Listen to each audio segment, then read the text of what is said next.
नमस्कार आप सभी को।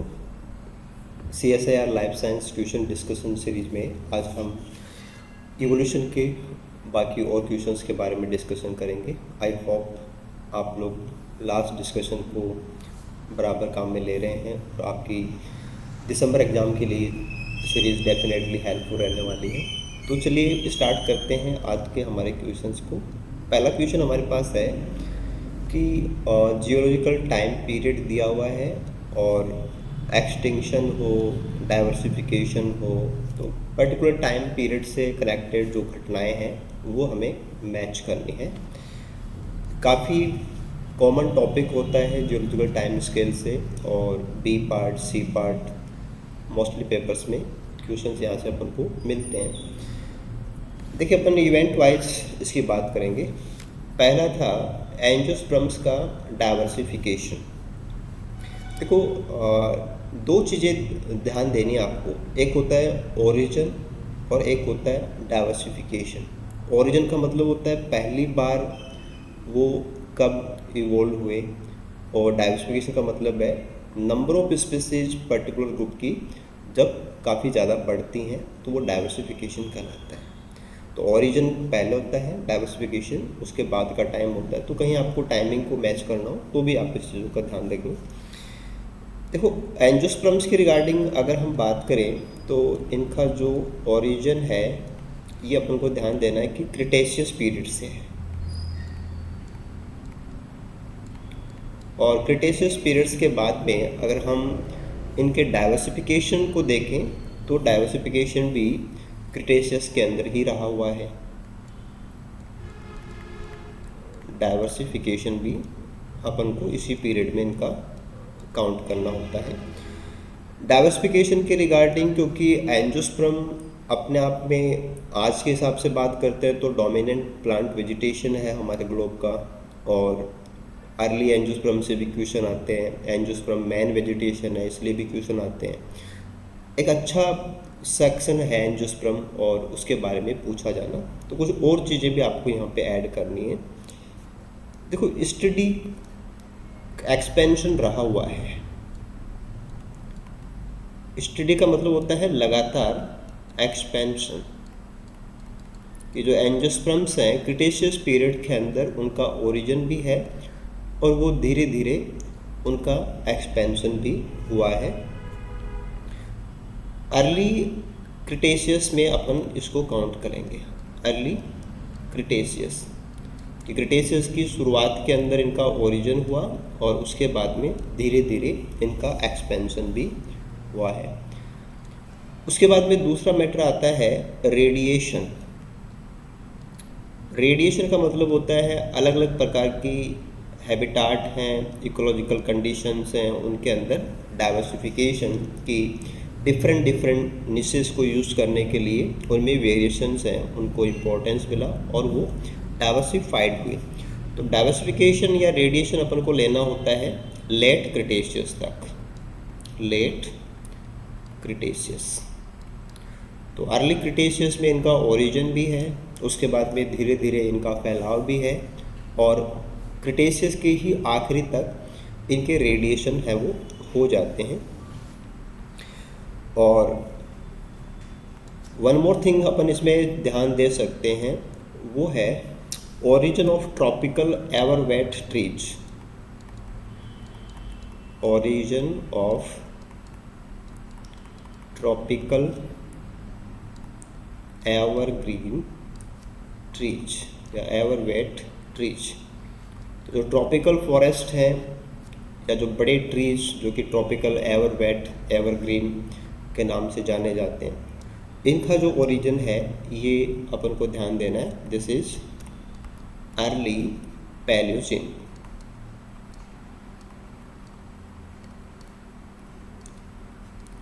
तो एंजियोस्पर्म्स का ओरिजिन डाइवर्सिफिकेशन दोनों क्रिटेशियस में है, तो यहाँ पे अपन को लेना है सी।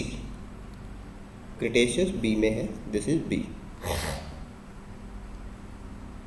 तो एंजियोस्पर्म का ओरिजिन, स्टडी, एक्सपेंशन, डाइवर्सिफिकेशन सारा क्रिटेशियस के अंदर है।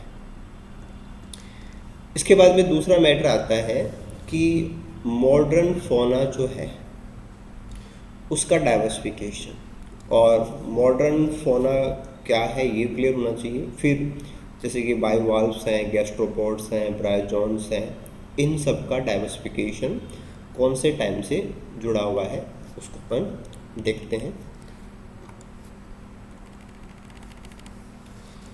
देखो जो मॉडर्न फ्लोरा है, सॉरी मॉडर्न फोना जो है, मॉडर्न फोना उसको अपन फोना थर्ड भी बोलते हैं।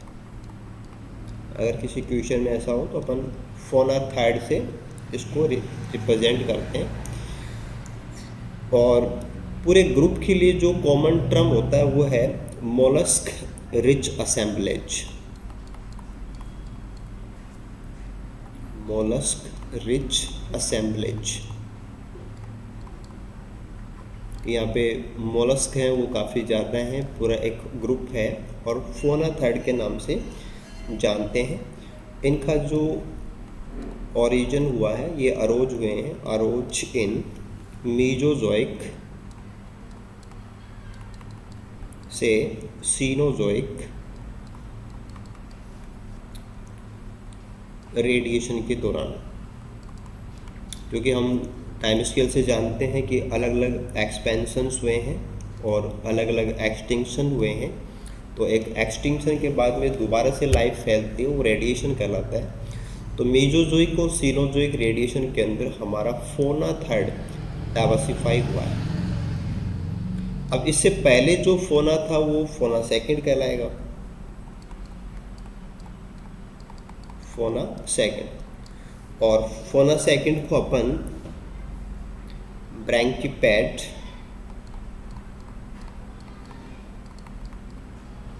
रिच असेंबलेज बोलते हैं।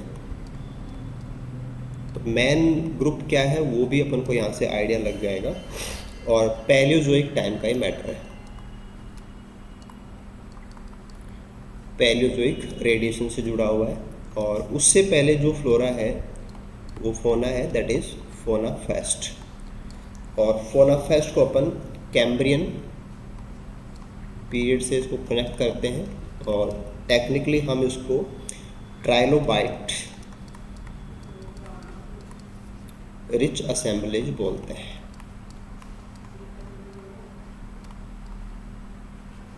तो अलग अलग टाइम्स के ऊपर डिफरेंट डाइवर्सिफिकेशंस हैं वो हुए हैं। वेरी फर्स्ट फोना फेस्ट है, फिर फोना सेकंड है, फोना थर्ड है, और मॉडर्न जो पूछा गया है वो फोना थर्ड है। तो फोना थर्ड का जो डाइवर्सिफिकेशन है वो सारा मीजोजोइक और सीनोजोइक से जुड़ा हुआ है। तो ये हमारा सीनोजोइक ए हो जाएगा। इसके बाद में अपन नेक्स्ट चलते हैं, और ये पॉइंट था मास मेगाफोना एक्सटिंक्शन।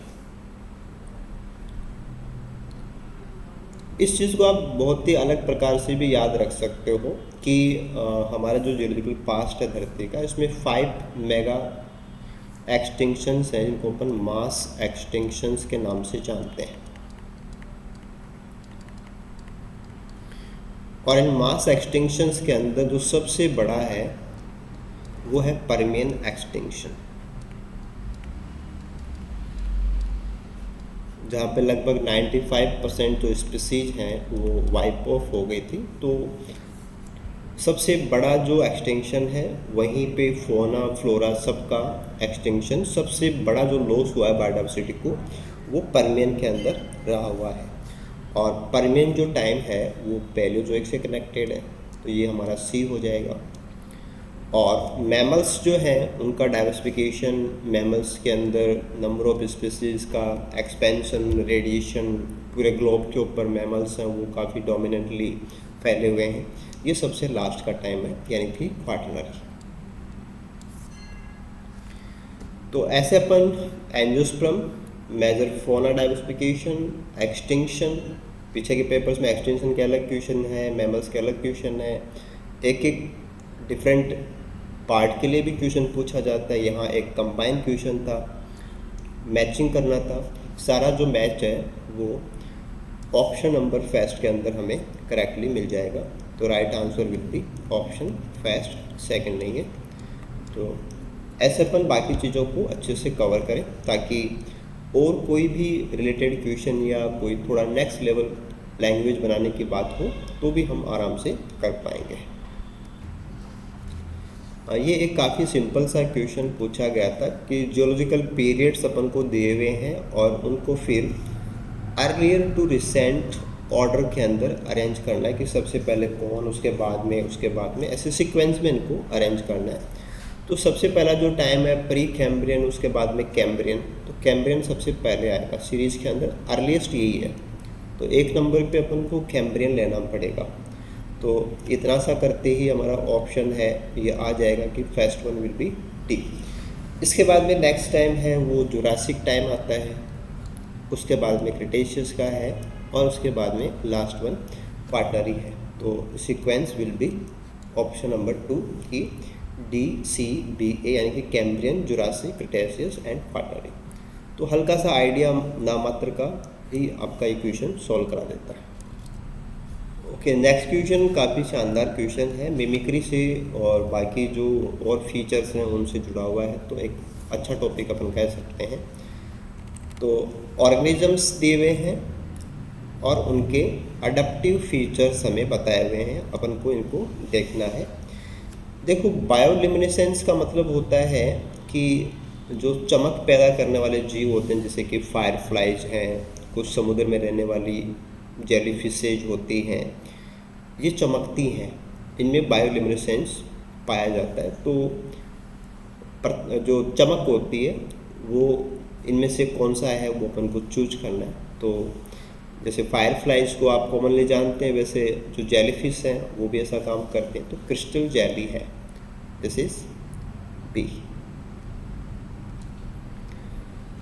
इसके बाद में जैसे बात आती है मिमिक्री। मिमिक्री का मतलब होता है किसी मॉडल ऑर्गेनिज्म की कोई कॉपी करे, उसको मिमिक्री बोलते हैं। मोस्टली बचाव के लिए, प्रोटेक्शन के लिए, प्रेडेशन से बचने के लिए या किसी पर्टिकुलर सिग्नल को डिस्प्ले करने के लिए मिमिक्री की जाती है।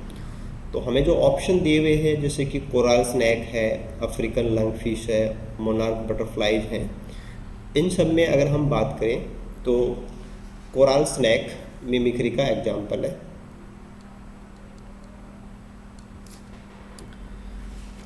और उसके बाद में नेक्स्ट आता है एपोसेमेटिज्म। एपोसेमेटिज्म का मतलब होता है ब्राइट कलरेशन। जैसे कि हमारे ततैये होते हैं, वैस्प होते हैं या कुछ पॉइजनस ऑर्गेनिजम्स होते हैं, वो अपने कलर को एकदम से कॉन्ट्रास्ट करके दिखाते हैं ताकि वो अपने प्रेडेटर को, जो उन पर अटैक करने वाले ऑर्गेनिजम्स हैं, उनको आराम से वो दिख जाता है, तो उनको हार्म नहीं पहुंचाते। तो जानबूझ के अपनी बॉडी का ब्राइट कलर दिखा के खुद को हार्मफुल डिस्प्ले करना एपोसेमेटिज्म कहलाता है। जो कैमोफ्लेज होता है उसमें ऑर्गेनिज्म बैकग्राउंड के कलर को अपने कलर से मैच करके उसमें छिपता है, तो उसका जस्ट उल्टा होता है कि कैमोफ्लेज के अंदर, जैसे कि राम जी की गाय है, राम जी घोड़ा बोलते हो, मैंटिस, वो पत्तियों में, तिनकों में छुप जाता है, तो वो क्रिप्टिक कलरेशन कहलाता है। और ये कॉन्ट्रास्टिंग कलरेशन है, वहाँ छिप के बचा जाता है और यहाँ अपने आप को ब्राइट कलर के साथ दिखा के डिस्प्ले किया जाता है कि आई एम हार्मफुल। तो एपोसेमेटिज्म के अंदर जो मोनार्क बटरफ्लाइज हैं, ये इसका एग्जाम्पल होती हैं। तो दिस विल बी डी, कि मोनार्क बटरफ्लाई के अंदर जो येलो, ऑरेंज और ब्लैक स्पॉट्स जो होते हैं विंग्स के ऊपर, वो बहुत ही कॉन्ट्रास्टिंग होता है कि एकदम से साफ दिखती हैं। तो दिस इज़ फॉर एपोसेमेटिज्म। इसके बाद में नेक्स्ट आता है एस्टाइवेशन। एस्टाइवेशन का मतलब होता है जो निष्क्रियता जो होती है,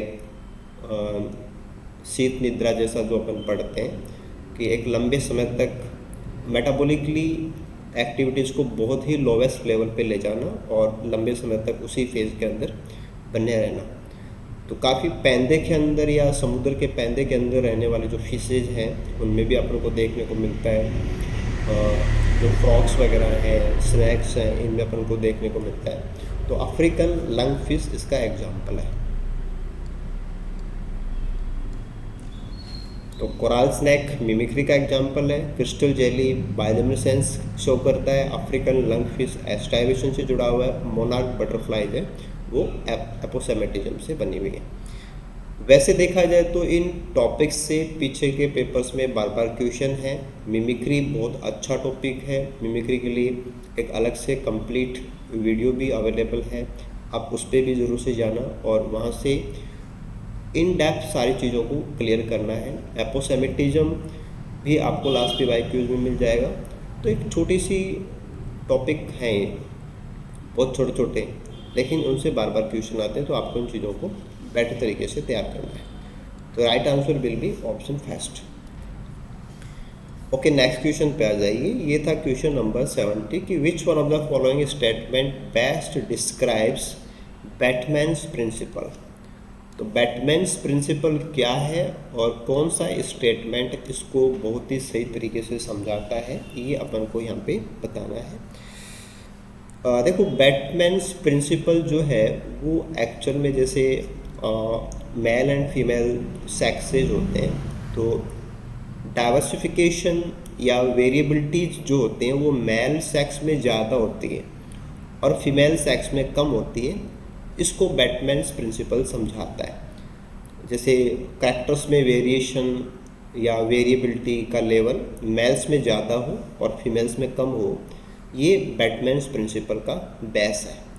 तो आंसर तो इसका ये है कि reproductive variance is greater in males, कि मेल्स के अंदर वेरिएशन है वो ज़्यादा होता है इन कंपैरिजन टू फीमेल। तो ये तो हो गया हमारा बैटमैन्स प्रिंसिपल कि डायरेक्टली अगर अपन को पता है कि बैटमैन प्रिंसिपल क्या है तो अपन डायरेक्टली बता देंगे, ठीक है।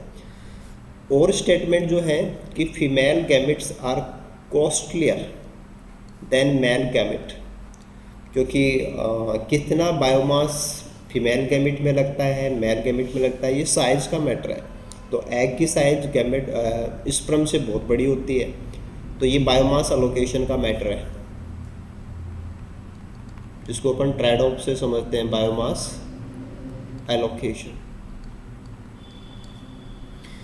ऐसे था कि females are more likely to provide parental care than males.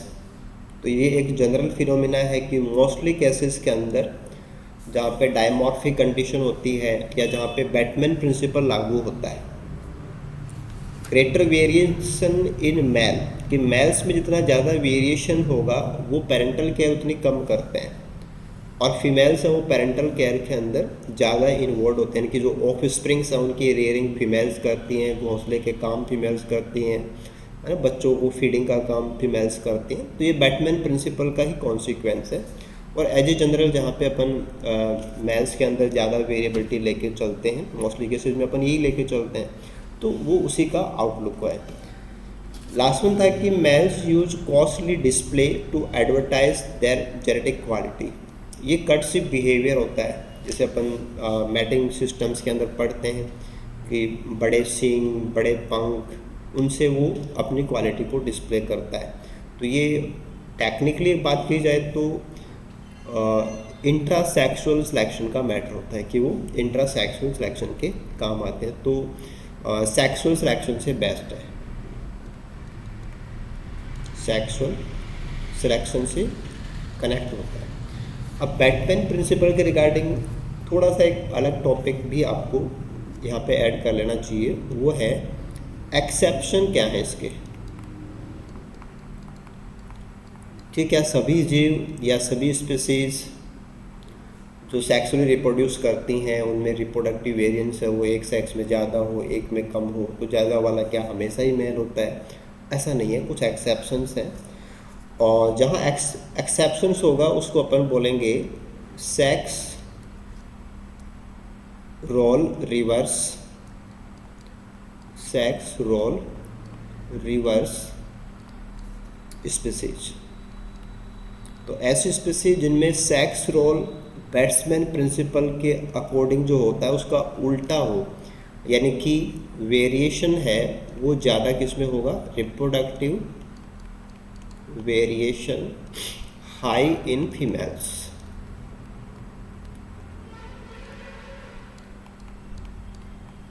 तो मोस्टली केसेस के अंदर तो मेल्स में वेरिएशन ज़्यादा होता है, उसको बैटमैन प्रिंसिपल समझाता है। बट कुछ स्पीसीज के अंदर रिप्रोडक्टिव वेरिएंस मेल में कम होता है, फीमेल में ज़्यादा होता है। और फिर यहाँ से एक चीज़ आपको निकल के क्लियर आएगी कि जब आप रिवर्स सेक्स रोल रिवर्स लेते हो, जब सेक्स रोल रिवर्स की कॉन्सेप्ट अपन लेंगे तो फिर ध्यान देना आपको कि जो पेरेंटल केयर है वो मेल्स करेंगे। तो पेरेंटल केयर अगर मेल्स करेंगे तो फिर आपको उसके रिगार्डिंग कुछ एग्जांपल्स है वो पता होने चाहिए, जैसे कि सी हॉर्सेज है, सी हॉर्सेज। तो लास्ट पेपर में क्वेश्चन सी हॉर्सेज का रहा हुआ भी है। ऐसे ही फेलोरॉप्स हैं, सिमिलरली जैकेंस हैं, जो एक्वेटिक बर्ड्स हैं। आपको ध्यान देना है कि ये जो स्पेशल जो एग्जांपल आप यहाँ पे ले रहे हो ये एक्वेटिक बर्ड्स हैं, दे आर एक्वेटिक बर्ड्स। तो जैसे एक जनरली आपसे पूछा जाए कि पेरेंटल केयर मेल्स कहाँ करेंगे, तो बैटमैन प्रिंसिपल जिन पे लागू नहीं होता, या आपको कोई पर्टिकुलर एक्वेटिक बर्ड का एग्जांपल दे दिया, या सी हॉर्सेज हैं वो अपने पाउच के अंदर जो एम्ब्रियो होता है उसको रखते हैं, उसको प्रोटेक्ट करते हैं, तो वो सेक्स रोल रिवर्स के एग्जांपल हो जाएंगे। तो बैटमैन प्रिंसिपल भी आपको पता होना चाहिए और इसका रिवर्स साइड भी पता होना चाहिए। तो आई होप ये आपका क्लियर हो गया होगा। इसके बाद में हम नेक्स्ट क्वेश्चन पे चलते हैं और ये क्वेश्चन मिमिक्री से जुड़ा हुआ है, क्वेश्चन नंबर 71। कि अब आपको थोड़ा सा लैंग्वेज को समझना है, क्योंकि ये लैंग्वेज को समझने से क्वेश्चन हो जाएगा। आपको बताया जा रहा है कि मिमिक्री जहाँ पे है ना, मिमिक्री वेयर का मतलब ऐसी मिमिक्री जहाँ पे डिसेप्टिवनेस, डिसेप्टिवनेस का मतलब होता है भ्रामकता, कि मिसगाइड या कंफ्यूजन या भ्रम की स्थिति। डिसेप्टिवनेस का मतलब भ्रम हो जाएगा, कंफ्यूजन होगा ना, सिंपली कंफ्यूजन ऐसे समझ लीजिए। ऑफ द मिमिक सिग्नल, कि मिमिक ऑर्गेनिज्म जो सिग्नल प्रोड्यूस कर रहा है उससे भ्रम पैदा होगा। भ्रम का मतलब होता है सच्चाई पता नहीं लगना, सिंपल सा मीनिंग। आप लैंग्वेज को बिल्कुल सरल करके समझो कि ये कहना क्या चाहता है। तो अपन को ऐसी मिमिक्री ढूंढनी है जिसमें मिमिक्री के दौरान जो सिग्नल प्रोड्यूस किया जा रहा है उससे भ्रम पैदा हो जाता है कि सही और गलत का अंदाज़ा नहीं लगता। वो भ्रम यहाँ पे बहुत ज़्यादा है। तो डिसेप्टिवनेस जहाँ पे हाई हो, पहली बात। फिर दूसरी बात क्या है, एंड फिटनेस कॉन्सिक्वेंसेस, कि इस सिग्नल के प्रोड्यूस होने से और प्रेडेटर को वो सिग्नल पता लगने से, यानी कि जो एक्ट होगा उस एक्ट का जो नतीजा निकलेगा, fitness consequence signalled to receiver, कि जिसने मिमिक्री करते हुए को देखा तो ऑब्वियसली वो उनके प्रेडेटर होते हैं। तो प्रेडेटर को जो फिटनेस है वो क्या होगी, नेगेटिव मिलेगी। By the mimic is also high, कि मिमिक की वजह से जो उसको भ्रम हुआ, उस भ्रम से देखने वाला जो प्रेडेटर है उसको फिटनेस कॉन्सिक्वेंस में ज़्यादा होगा, और वो भी क्या, नेगेटिव ज़्यादा होगा, यानी कि उसको लॉस होगा। सिंपली ये कहना चाहता है कि ऐसा सिस्टम जहाँ पे मिमिक्री करने वाला मिमिक्री को देखने वाले के लिए भ्रम पैदा करे और प्रेडेटर को नुकसान हो, सिंपल सा मतलब ये है। ठीक है, अब यहाँ पे 4 नाम दिए हुए हैं, बैटेशियन, मुलेरियन, फिशरियन, मिलेरियन, ऐसे वर्ड्स हैं। देखो उसका करेक्ट आंसर कि जहाँ ऐसा सिस्टम काम करता है वो है बैटेशियन मिमिक्री। अब बैटेशियन मिमिक्री का मतलब क्या है वो अपन समझ लेते हैं। सिंपली आप इसको ऐसे समझिए कि हार्मलेस ऑर्गेनिज्म मिमिक ए हार्मफुल ऑर्गेनिज्म, मिमिक ए हार्मफुल ऑर्गेनिज्म। तो ऐसा ऑर्गेनिज्म जो हार्मलेस है वो हार्मफुल की तरह दिखता है, जैसे मान लो कि स्पीसीज ए है, ये हार्मफुल है, इसको रेड कर देते हैं अपन, और स्पीसीज बी है, ये हार्मलेस है, ये हार्मफुल और ये हार्मलेस। और कोई कॉमन प्रेडेटर है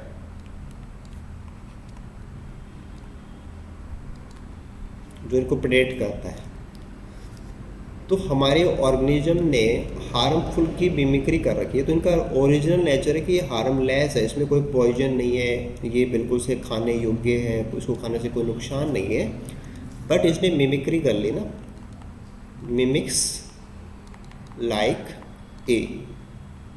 तो अब दिखने में ये हार्मफुल दिखेगा, तो हमारा प्रेडेटर इसको अवॉइड करेगा।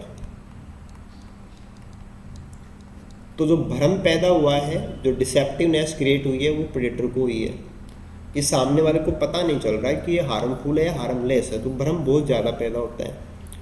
और फिर उस भ्रम की वजह से अगर ये इसको अवॉइड करता है तो हमारे प्रेडेटर को नुकसान होगा, नेगेटिव फिटनेस कोज होगी। तो ऐसा सिस्टम जहाँ पे कोई हार्मलेस हार्मफुल की मिमिक्री करे, तो हमारे जो रिसीवर जो कि उनके प्रेडेटर होते हैं, उन प्रेडेटर को एक तो भ्रम ज़्यादा होता है, एक उनको फिटनेस वैल्यूज़ के अंदर कॉस्ट चुकानी पड़ती है, क्यों लॉस होता है। तो आंसर विल बी बेटेशन। अगला मैटर आता है कि मुलेरियन में क्या होता है। तो मुलेरियन में आपको ध्यान देना है कि two harmful species mimic each other, mimic each other, और इनका सेम कलरेशन होता है, सेम कलरेशन। तो दो स्पीसीज एक दूसरे की कॉपी करते हैं और दोनों हार्मफुल हैं और उनका कलरेशन पैटर्न बिल्कुल मैच करता है, तो यहाँ भ्रम स्थिति या डिसेप्टिवनेस नहीं होगा, नो डिसेप्शन।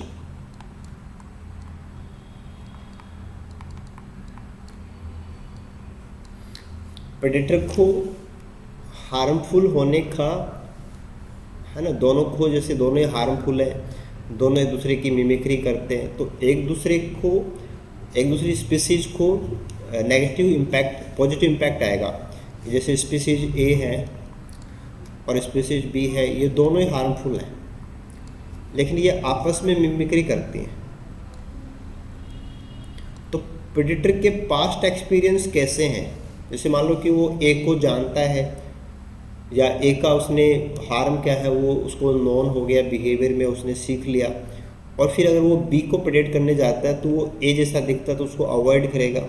तो ए को भी फ़ायदा है, बी को भी फ़ायदा है, दोनों को फ़ायदा होता है, और ये फ्रीक्वेंसी बेस्ड फ़ायदे होते हैं। लेकिन यहाँ पे भ्रम नहीं है क्योंकि दिखने में बिल्कुल से सेम होते हैं, तो दिस इज़ नो डिसेप्शन। तो हमें ज़्यादा डिसेप्शन वाला बताना था, तो ये नहीं हो सकता। इसके बाद में देखो जो वर्ड दिया हुआ है फिशेरियन मिमिक्री, एक्चुअल में फिशेरियन मिमिक्री जैसा कोई टर्म नहीं होता है, क्योंकि फिशर मूलर जो हैं उन्होंने ये मिमिक्री की कॉन्सेप्ट दी है, फिशर मूलर। तो वहाँ से जानबूझ के फिशर से फिशेरियन बनाया गया, तो ऐसा कोई मिमिक्री होता नहीं है। ऐसे ही मिलेरियन है, तो मिलेरियन मूलर से नाम बनाया गया, तो ये भी कोई मिमिक्री नहीं होती। तो मिमिक्री एक बेटेशन है, यहाँ पे वर्ड एक मुलेरियन है। बेटेशन में डिसेप्टिवनेस है, लेकिन मुलेरियन में नहीं है। मिमिक्री हमेशा ही बचने के लिए है, प्रेडेटर रिसीवर को लॉस कोज होने के लिए, कि उसको फ़ायदा नहीं होना चाहिए। तो प्रेडेटर की साइड में तो लॉस दोनों जगह पे है, लेकिन भ्रम एक में है और एक में नहीं है। तो आंसर विल बी बेटेशन मिमिक्री। तो आई होप दोनों के अंदर बेसिक डिफरेंस क्या है वो आप समझ गए होंगे। मिमिक्री के ऊपर एक डिटेल्ड वीडियो भी अवेलेबल है, आप उसको भी देखना, चैनल के ऊपर ये आपको मिल जाएगा। तो ऐसे हमने कुछ लास्ट PYQs को आज के इस वीडियो में डिस्कस किया है। आई होप एकदम से सरल भाषा में ये चीज़ आप लोग समझ पाए होंगे। वीडियो को आप लाइक कीजिए, अपने फ्रेंड्स के साथ शेयर कीजिए और ज़्यादा से ज़्यादा स्टूडेंट्स इसका फ़ायदा उठा सकें। चैनल पे आप नए हैं तो आप इसको सब्सक्राइब कर लीजिए, क्योंकि हमारा कंटिन्यूस लास्ट एग्ज़ाम जो कि अभी जुलाई 24 में हुआ है, वहाँ तक के क्वेश्चंस को अपन बहुत ही सरल तरीके से 1 बाय 1 करके समझेंगे। तो हम चाहते हैं कि आप एग्ज़ाम तक यानी कि दिसंबर तक इस पूरी सीरीज़ का पूरा फ़ायदा उठाएं। और अगर आपको पर्टिकुलर डिटेल्ड स्टडी के लिए कोर्स की नीड है तो आप हमारे वेबसाइट के ऊपर जाके और चैनल से आपको लिंक मिल जाएगा, वीडियो के डिस्क्रिप्शन में भी लिंक हम डाल देंगे, तो वहाँ से आप पर्टिकुलर कोर्स को भी ज्वाइन कर सकते हैं।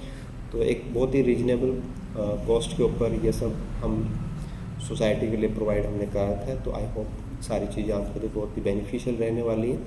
Thank you so much. Good luck आप सभी।